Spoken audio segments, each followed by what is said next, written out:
الله الرحمن الرحيم يا أيها الذين آمنوا هل أدلكم على تجارة تنجيكم من عذاب أليم تؤمنون بالله ورسوله وتجاهدون في سبيل الله بأموالكم وأنفسكم ذلكم خير لكم إن كنتم تعلمون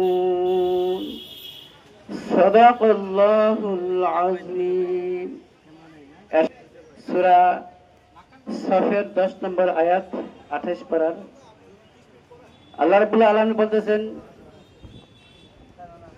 হে ঈমানদারগণ, তোমাদেরকে আমি এমন একটি ব্যবসা করতে বলবো না যে ব্যবসাটি তোমাদেরকে প্রজ্বলিত অগ্নি থেকে রক্ষা করবে।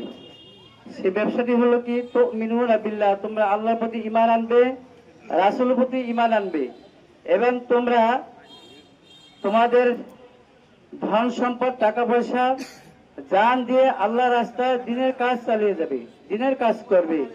যদি তোমরা বুঝো তাহলে তোমাদের জন্য উত্তম বা সাফল্য, যদি তোমরা বুঝো তাহলে তোমাদের জন্য উত্তম সাফল্য। আমানতু বিল্লাহ ওয়া আখিরু দাওয়ানা আলহামদুলিল্লাহি রাব্বিল আলামিন। আসসালামু আলাইকুম ওয়া রাহমাতুল্লাহি ওয়া বারাকাতুহু। রাহমাতুল্লাহি ওয়া বারাকাতুহু। আজ অত্যন্ত আনন্দের বিষয় হলো এই যে অনেকদিন পরে হলো আমাদের এই অত্র এলাকার গরিব এবং মেহনতি মানুষের ফ্রি চিকিৎসার জন্য যে আয়োজন করা হয়েছে, এই আয়োজক ডাক্তার মাহমুদ হোসেন বাকাউল ভাইকে আমি ধন্যবাদ জানাচ্ছি যে ওনার নেতৃত্বে আজকে যেই অনুষ্ঠানটা হইতেছে অত্যন্ত ফলপ্রসূ অনুষ্ঠান, এবং এই অনুষ্ঠানে যারা অংশগ্রহণ করেছেন সবাইকে আমি ধন্যবাদ জানাচ্ছি, এবং আমার সামনে যারা চিকিৎসা প্রাপ্তি যারা আছেন তাদেরকে আমি ধন্যবাদ জানাচ্ছি যে দীর্ঘদিন পরে হলো আপনারা আজকে একটি সুন্দর এবং সুচারুরূপে একটি চিকিৎসা সেবা পাবেন। আমি অত্যন্ত আনন্দের সাথে ঘোষণা করতেছি যে আমরা পৃথিবীতে দুইটি দল থাকা উচিত। একটি হলো নবী করিম সাল্লাল্লাহু আলাইহি সাল্লামের যারা অনুসারী, এবং আরেকটি হলো শয়তানের দল। দুইটি দল, এক ডাইনপন্থী এবং বামপন্থী। ডাইনপন্থী নেতৃত্ব দিয়েছে নবী করিম নবী রাসূলরা, এবং বামপন্থী নেতৃত্ব দিতেছেন শয়তান। আমরা শয়তানের দলে থাকবো না, আমরা নবী রাসূল যেই পথ অনুসরণ করছে আমরা সেই পথ অনুসরণ করব।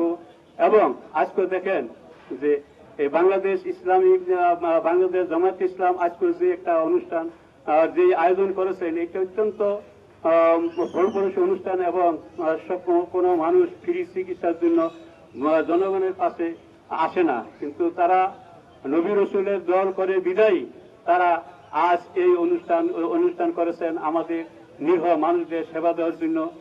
সময় সংকীর্ণ, আমি আর বেশি কিছু বলবো না। আমি সবাইকে ধন্যবাদ দিয়ে আমার বক্তব্য এখানে শেষ করছি। আসসালামু আলাইকুম ওয়া রাহমাতুল্লাহি ওয়া বারাকাতুহু। মেডিকেল ক্যাম্প উপস্থিত আমার এলাকার সুধী ভাই বোনেরা, আসসালামু আলাইকুম। জামাতে ইসলাম বাংলাদেশ ডিঙ্গামানিক ইউনিয়ন শাখার উদ্যোগে Dingamanik union free medical camp 2025 অনুষ্ঠানে উপস্থিত নড়িয়া সখীপুরের জামাতে ইসলামের সংসদ সদস্যের নির্বাচনে যিনি অংশগ্রহণ করবেন ডক্টর মাহমুদ হোসেন, আমরা অত্যন্ত আনন্দের সাথে আপনাদেরকে জানাচ্ছি ঢাকা থেকে বিশেষ করে ডাক্তারগণ এখানে উপস্থিত হয়েছেন আপনাদেরকে চিকিৎসা করার জন্য। এই চিকিৎসা ব্যবস্থা নেওয়ার জন্য আমাদের অনেক সময় ঢাকা থেকে দীর্ঘ লাইন দিয়ে বসে থাকতে হয়। আজকে আমাদের সেই ব্যবস্থা করেছেন ডাক্তার সাহেব, ডাক্তার মাহমুদ হোসেন সাহেব। আপনাদের সহযোগিতা করার জন্য, আপনাদের সুবিধা গ্রহণ করার জন্য তিনি যে উদ্যোগ নিয়েছেন, আমি এই জন্য ওনাকে আন্তরিকভাবে ধন্যবাদ জানাচ্ছি। আমি আরো ধন্যবাদ জানাচ্ছি আপনাদেরকে, আপনারা প্রত্যেকে সেবা গ্রহণ করবেন, সাথে সাথে এই সেবার কথা চারিদিকে লোকজনের কাছে বলবেন যে ডাক্তার মাহমুদ হোসেন সাহেবের নেতৃত্বে আমরা যে সেবা পাচ্ছি এটা যেন প্রত্যেকের ঘরে ঘরে পৌঁছে যায়।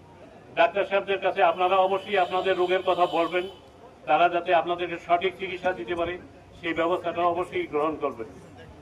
আমি আপনাদেরকে ধন্যবাদ জানাচ্ছি ডক্টর মাহমুদ হোসেন সাহেবকে এবং আপনারা অন্যান্য ডাক্তার সাহেবদের যারা এখানে উপস্থিত হয়েছেন, এবং আমাদের বাংলাদেশের আগামী নির্বাচনে আমরা যাতে জামাতে ইসলামের পক্ষে জোরালোভাবে কার্যক্রম পরিচালনা করতে পারি এবং সংসদ সদস্য নির্বাচিত করতে পারি, এই ব্যাপারে আপনাদের সকলের সমর্থন আদায় করার জন্য আমি আপনাদের কাছে আহ্বান জানাচ্ছি।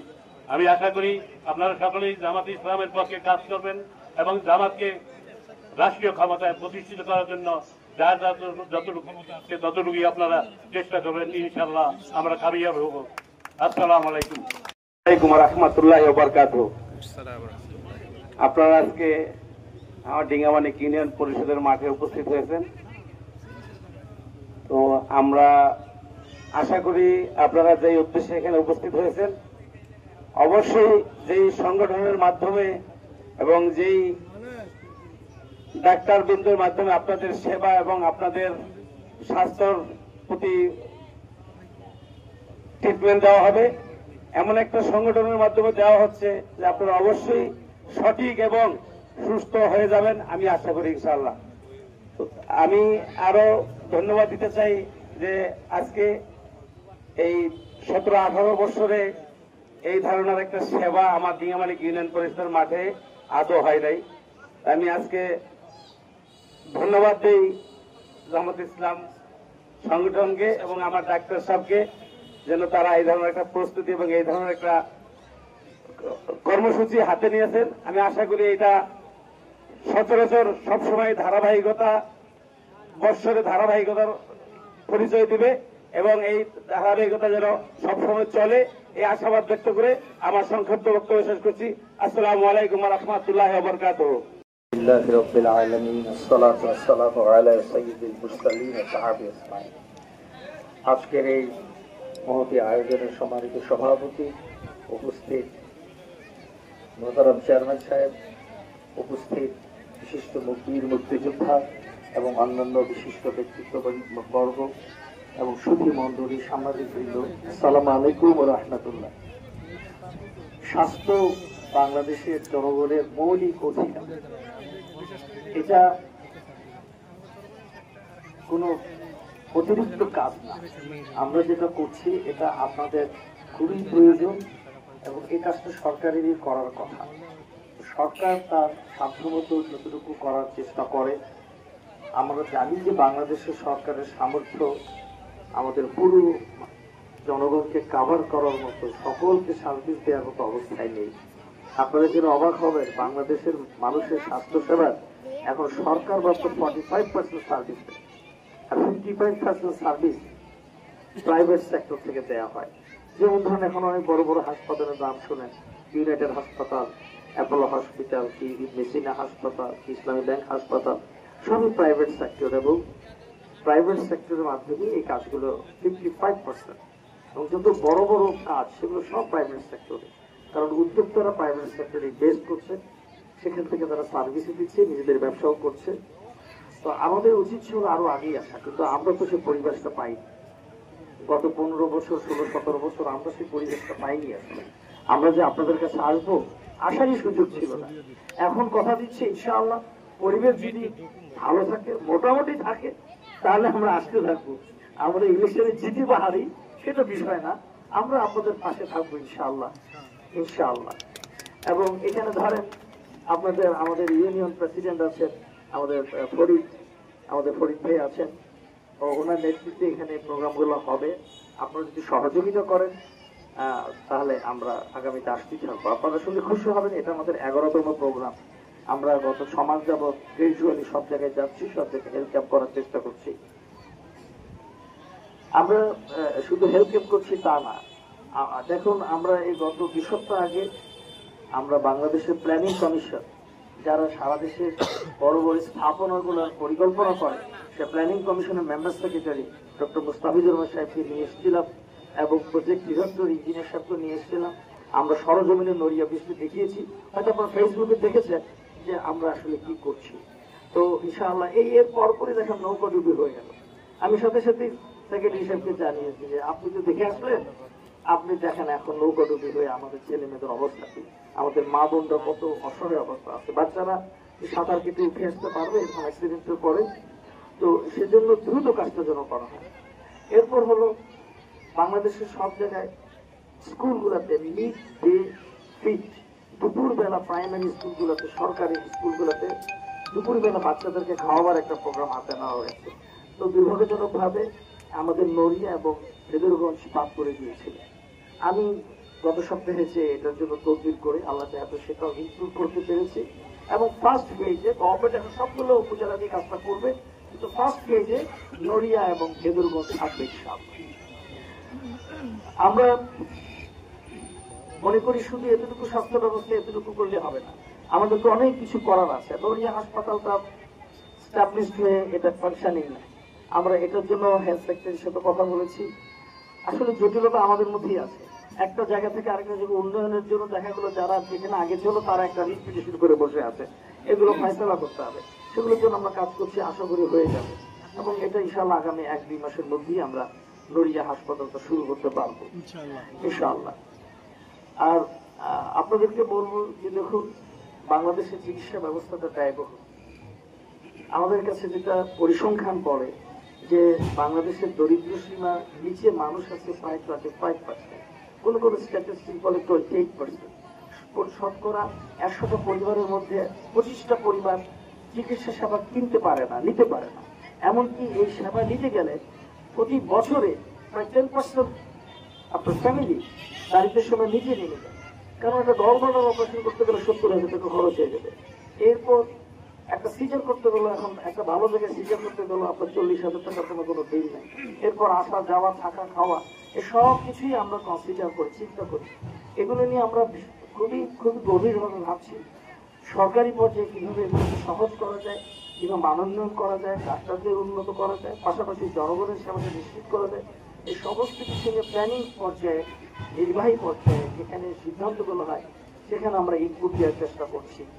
তো আমরা বলবো যে আজকে এই সামান্য আয়োজন আমরা চেষ্টা করে যাচ্ছি প্রতিটা জায়গায় করতে। আমার মেডিকেল কলেজের ছাত্রছাত্রী ডাক্তাররা এসছেন, আমার ছাত্রছাত্রীরা এসছেন, আমার আত্মীয় স্বজনরা এসছেন এবং এখানে আপনারা অনেকেই যাবত জানেন মুসলিউদ্দিন বকর সাহেব আপনাদের এখানে সার্ভিস দিয়ে যাচ্ছেন। ওনার সুযোগ্য নাতি, সেও ডাক্তার হয়েছে, সেও আজকে আপনাদের এই সার্ভিসে এসছে। আমি আশা করি সবাই লেগে থাকবেন। এলাকার যারা চিকিৎসক তারা দল মত নির্বিশেষে আপনারা আমাদের সাথে কাজ করুন, মানুষের সেবায় কাজ করুন। এটা কোনো দলের বিষয় না, আসলে it is beyond your politics. আমি আপনার কাছে ভোট চেতে আসি না, আমি এটা চিন্তাও করি না। আমার কাজ হলো সার্ভিস এনশিওর করা। সার্ভিসটা এনশিওর করতে পারলে, আপনি যদি মনে করেন আমি যোগ্য আমাকে ভোট দিবেন, আর আমি যদি মনে করেন অযোগ্য ভোট দিবেন না, যাকে বেশি যোগ্য মনে করবেন তাকেই দিবেন। এটা আপনার গণতান্ত্রিক অধিকার, এটা আপনার গণতান্ত্রিক অধিকার। কিন্তু আমি এটা নিশ্চিত করতে পারি যে আমরা সরকার ব্যবস্থা বুঝি, ম্যানেজমেন্ট বুঝি, সরকারের সাথে কিভাবে কাজ করতে হয় সেটা আমরা জানি এবং আমরা অর্ধশিক্ষিত না, আমরা ঘুষখোর দুর্নীতিবাজ না। আপনাকে এনশিওর করতে পারি যে আমি কখনো দুর্নীতির মধ্যে যাব না ইনশাআল্লাহ। আমি আপনাদেরকে এনশিওর করতে পারি কোন জুলুমবাজ আমার ডানে বামে থাকতে পারবে না ইনশাআল্লাহ। এর বেশি কোনো কথা নেই, এই দুটো কথার বেশি আমি কথা বলতে চাই না। আমরা অনেক কিছু করে ফেলতে পারবো এটা আমি মনে করি না। তো যেটা করতে চাই তার মধ্যে একটা হলো নড়িয়া ব্রিজটা করা, নড়িয়া হাসপাতালটা করা, চাঁদপুরের সাথে শরীয়তপুরের কানেক্টিভিটি তৈরি করা এবং স্বাস্থ্য খাত এবং শিক্ষা খাতে প্রতিষ্ঠান এবং ব্যবস্থাপনা তৈরি করা। এটা আমরা করতে পারবো ইনশাআল্লাহ। উপরওয়ালা যদি চান আমরা আপনাদের সাথে থাকবো এবং পরিবেশ থাকলে আপনারা সহযোগিতা করলে আমাদের এই সার্ভিস কন্টিনিউ করে যাব। 2 মাসে না পারি 3 মাস অন্তর যেন ফরিদ সাহেব আমাদেরকে ডাকেন, আর হাওলাদার সাহেবরা এবং অন্যান্য যারা এখানে স্টেক হোল্ডার আছেন, সমাজসেবীরা আছেন, আমাদের চিকিৎসকদেরকে একটু সাহায্য করবেন, আপনারা একটু মেহমানদারি করবেন, বিভিন্ন জায়গায় খরচপাতিতে সাহায্য করবেন। আমি ভাই সোজা একটা কথা বলি, আমি বলবো না যে আমি কিছু সব করে ফেলবো, আমার সবকিছু করার সামর্থ্য নাই, সবকিছু করা উচিত না। আমি সব করলে আপনি কি করবেন? আপনারও তো পার্টিসিপেট করার এখতিয়ার আছে, আপনারও অংশ নেওয়ার অধিকার আছে, আপনার এই সম্মানটা পাওয়ার সুযোগ দেওয়া উচিত। তো আমি পারলেও সব করবো না, আপনাদের নিয়ে করবো ইনশাআল্লাহ। আমার চেতনা এরকমই, সবাইকে নিয়ে কাজ করা। আগামীতেও আমাদেরকে পাবেন। আল্লাহ হাফেজ। আমাদের জন্য দোয়া করবেন, আর আমাদের ডাক্তাররা এসছে, আমার ছাত্রছাত্রীরা এসছে, তাদের জন্য দোয়া করবেন, তারা যেন স্বচ্ছন্দ বোধ করে। সেজন্য যেটা দরকার আপনাদের আজকের এই প্রোগ্রামে শৃঙ্খলা ঠিক রাখবেন, প্লিজ শৃঙ্খলা ঠিক রাখবেন, শৃঙ্খলা নষ্ট করবেন না। ওনারা যেমন করে ব্যবস্থাপকরা বলবেন সেমন করে লাইন করে দাঁড়াবেন, লাইন করে টিকিট দিবেন, লাইন করে ডাক্তারের কাছে যাবেন। যারা ওষুধ দিতে পারবেন না তারা আমাদের কাছে ওষুধের জন্য যাবেন, আর যারা ওষুধ দিতে পারবেন তারা যাবেন না, কারণ বিনা পয়সা পেলেই দিতে হবে এটা তো কোনো কথা না। বরং অন্যের জন্য সুযোগ করে দেবে। ওই যে বললাম 25%-এর নিচে যে মানুষগুলো আছে, 25% মানুষ, তাদের জন্য সুযোগ করে দেন, তারা যেন ওষুধটা পায়। তো আবারও ধন্যবাদ সকলকে, আয়োজকদের ধন্যবাদ, স্কুল কর্তৃপক্ষকে ধন্যবাদ। আপনার স্কুল তো নাকি এটা তো হলো গিয়ে প্রাইমারি স্কুল আছে, পরিষদ আছে, আপনার ডিঙ্গামানি ইউনিয়ন পরিষদ। আমরা আরো আগেই আসতাম, আপনাদের মাঠে পানি ছিল, আমাদের 1 মাস আগে আসার কথা ছিল, মাঠে পানি থাকার কারণে আমরা আসতে পারিনি। তো মাঠে যখন পানি থাকবে না বা যেখানে পানি নাই ওরকম জায়গায় আমরা করবো আগামীতে 3 মাস 4 মাস পর যেন আমরা প্রোগ্রামগুলো করতে পারি। সকলকে আমাদের সাথে অংশ নেওয়ার জন্য সুস্বাগতম জানিয়ে, ধন্যবাদ জানিয়ে আমি শেষ করছি। আল্লাহ হাফেজ।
প্রান্তিক জনগোষ্ঠীর কথা চিন্তা করেই আমরা আজকে বাংলাদেশ জামায়াত ইসলামী ডিঙ্গামারি ইউনিয়ন শাখা এই উদ্যোগ নিয়েছে, যেখানে রয়েছে বাংলাদেশ ন্যাশনাল ডক্টরস ফোরামের অসংখ্য ডাক্তার যারা বড় মানের এবং ইবনে সিনা থেকে এসেছেন এবং আমাদের এই প্রান্তিক জনগোষ্ঠীকে স্বাস্থ্যসেবা প্রদান করার জন্য আজকে আমাদের উদ্যোগ। আমাদের আলহামদুলিল্লাহ পর্যাপ্ত পরিমাণে আমাদের রোগী হয়েছে। আমরা আমাদের ডাক্তারদের যে চাওয়া ছিল তার মানে 16 জন ডাক্তার এসেছেন, তো তারা চাচ্ছেন যে পর্যাপ্ত পরিমাণ রোগী হলে আমরা আমাদের সফরটা সার্থক হয়, কিন্তু তারই ধারাবাহিকতা সেটাই হয়েছে আলহামদুলিল্লাহ। আমাদের বাংলাদেশ জামায়াত ইসলামী ডিঙ্গামাই ইউনিয়ন শাখার উদ্যোগে এই আয়োজন, এবং এই আয়োজনটি আমাদের যিনি আমাদের সর্বাত্মক সহযোগিতা করেছেন তিনি হলেন বাংলাদেশ জামায়াত ইসলামী এমপি প্রার্থী শরীয়তপুর 2 তথা নড়িয়া সখীপুরের সম্মানিত সংসদ সদস্য প্রার্থী অধ্যাপক ডাক্তার মাহমুদ হোসেন বকাউল। তার দীর্ঘদিনের এই চাওয়া যে ডিঙ্গামানিক ইউনিয়ন পরিষদ মাঠে যেন একটি ফ্রি মেডিকেল ক্যাম্প হয়, তারই ধারাবাহিকতায় আমরা এই আয়োজন আজকে আলহামদুলিল্লাহ করতে পেরেছি। এবং তার বক্তব্যে তুলে ধরেছেন যে এই ধারাবাহিকতা প্রতি 4 মাস পর পর এটা অব্যাহত থাকবে। পূর্বেই তিনি এটা করতে চেয়েছিলেন, কিন্তু তিনি করতে পারেননি। আমরা আসলে তাকে সুযোগ দিতে পারিনি, এই জন্যই যে যেখানে ছিল প্রচুর বৃষ্টি এবং মাঠে কাদা ছিল, যার ফলে আমরা আমাদের এই দেরিতে হলে আমরা করতে পেরেছি আলহামদুলিল্লাহ। আমরা ইনশাল্লাহ এটা অব্যাহত রাখবো। আমাদেরকে ন্যাশনাল ডক্টর ফোরাম সহযোগিতা করবে এবং আমাদের ইবনে সিনা ডক্টর সরবরাহের মাধ্যমে এবং বাংলাদেশ জামায়াত ইসলামী এমপি প্রার্থী ডাক্তার মাহমুদ হোসেন বকাউল সাহেবও তিনি এই উদ্যোগ কন্টিনিউ করে যাবেন বলে আমাকে আশ্বস্ত করেছেন। আসলে স্বার্থ সংশ্লিষ্ট কোনো কাজ নেই এখানে, মানব সেবাটাই হচ্ছে আমাদের মুখ্য উদ্দেশ্য। মানব সেবার মাধ্যমে আমরা এগিয়ে যেতে চাচ্ছি, বাংলাদেশ জামায়াত ইসলামী এগিয়ে যাবে বলে এই আশাবাদ ব্যক্ত করছি।